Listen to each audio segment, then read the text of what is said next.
Have you ever wondered, have you ever felt deeply connected to something that it became part of who you are? For me, this plant helped me to connect with life. It helped me to understand the true value of life.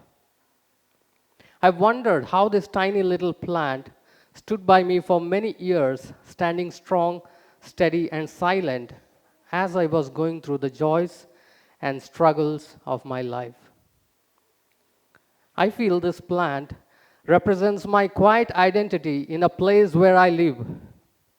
And this, my friend, is life. When everything adds up, it establishes a strong human connection. When life adds up, they don't just exist side by side, they bond. People become families, families become neighbors, and over time, a community.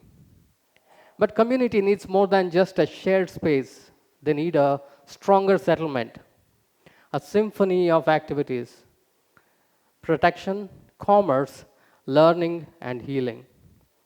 We call this a city. But cities have come a long way. They have become the symbols of opportunity, magnets for ambition, and the promise of a better life. By 2050, 68% of the population will be living in cities. But here's the painful irony.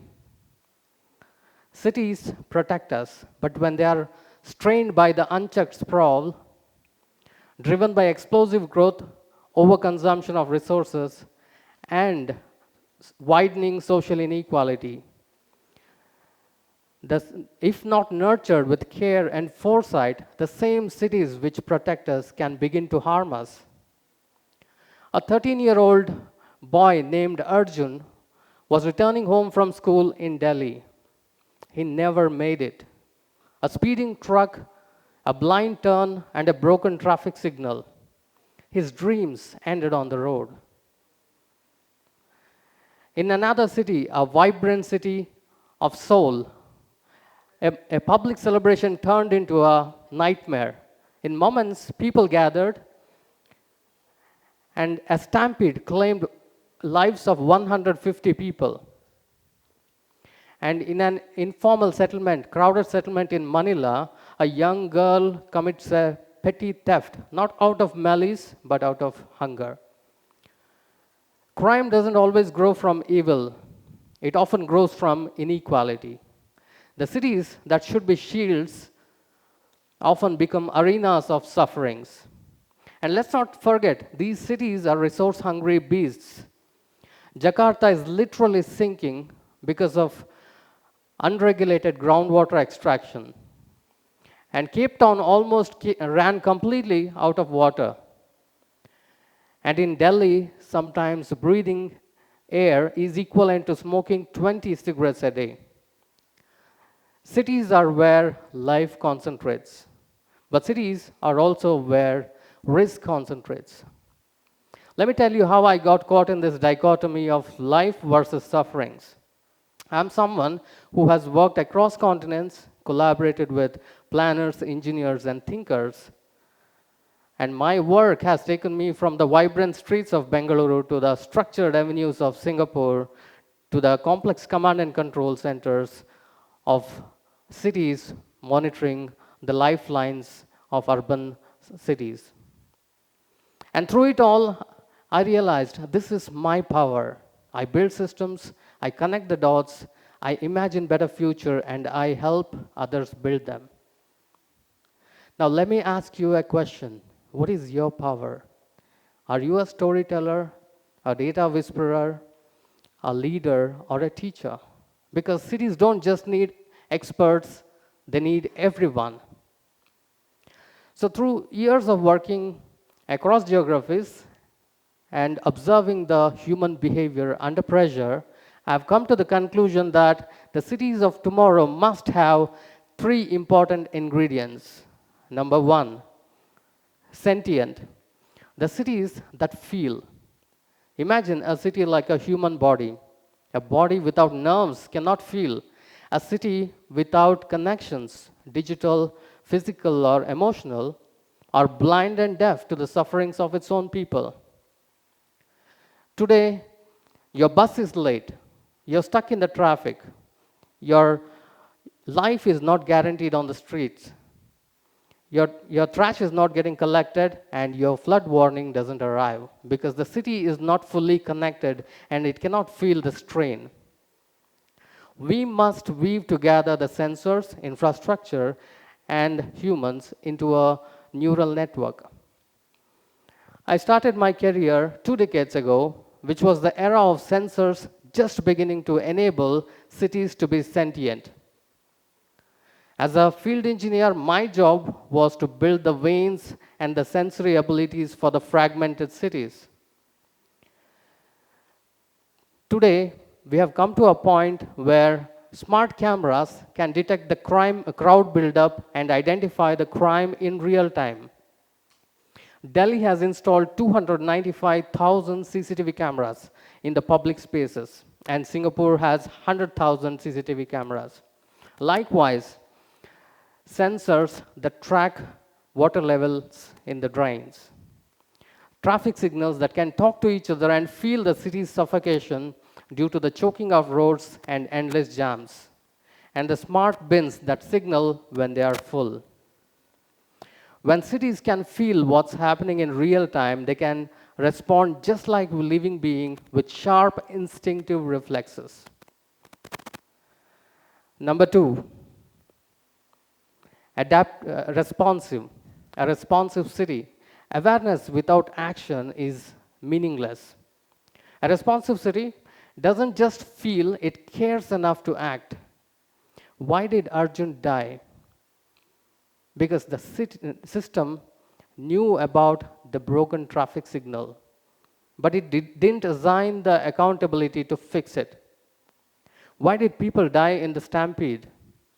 Because the cameras saw the crowd build up, but the city wasn't smart enough to do anything about it. And why do women feel unsafe in certain corners of the city? Because the city hears, but it doesn't listen.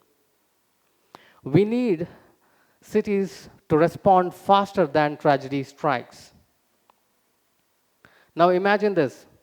A city doesn't just gather the data, it actually uses it to intervene. Sensors on the road, cameras on the street, and AI watching the intersections, not just gathering information, but using it to spot the danger before it turns into disaster. Is there a crash on the road? The system doesn't wait. It automatically reroutes the traffic. It adjusts the traffic signals to guide the emergency services through the fastest route. Is there a storm coming? The sensors in the drains detect the rising water level. The city sends out the flood alert to your phone. And it opens up nearby shelters and disperses the emergency response team, all before a single drop overflows. Now, responsive city, being responsive isn't just about emergencies. What about the well-being of the people? What about the economic stress? What about people who feel invisible? Responsive city listens to the voices of the people in the data through social media posts and citizen feedback. A responsive city also listens to the silence in the neglected neighborhood. It recognizes when people struggle and adjusts the policies to support them. This is what it truly means to be responsive. To not only fix what's broken, but to uplift what's unseen. To make sure no one is left behind, and to take responsibility of every life from cradle to grave. Number three, adaptive. An adaptive city. The only constant is change. An adaptive city doesn't just survive change, it transforms with it. But today, adaptation isn't optional anymore. It is survival. Cities will continue to face challenges, whether it is crime, flood, water scarcity, rising energy demand, or choking traffic. They're not going away. But if we keep responding to them one incident at a time, we end up in a never-ending cycle of firefighting, constantly spending, constantly fixing things, but never solving. Adaptive city looks at the whole system. It not only fixes the, it not only treats the symptom, but it asks why the problem exists in the first place. Why does our street flood every monsoon? It may not be because of too much of rain. It may be poor drainage, outdated infrastructure, or clogged waterways. Why does our streets, why there is a traffic pileup at 8 a.m. every morning? It may not be because of too many cars. It's about how the homes, jobs, and public transits are spread across the city. This is systems thinking. To ask the deeper question, why, and fixing the root, not just the result. Today, technology is here to help us. Today, we have the power to build the digital twin, the virtual replicas of cities, where we can test these ideas safely, just like we test the vaccines in our lab just before giving it to the people. Now imagine this.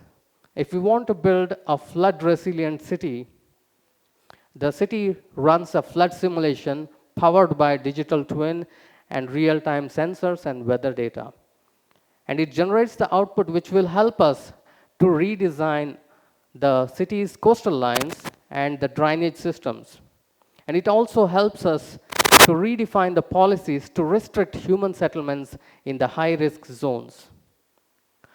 Likewise, if we want to build a traffic-free city, the digital twin runs a traffic simulation powered by real-time and historical traffic flow data.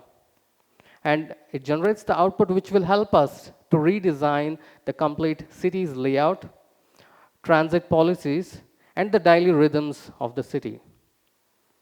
Whether we want to build a net zero city or a zero waste city or a sustainable, equitable, or resilient city, the digital twin have the answers.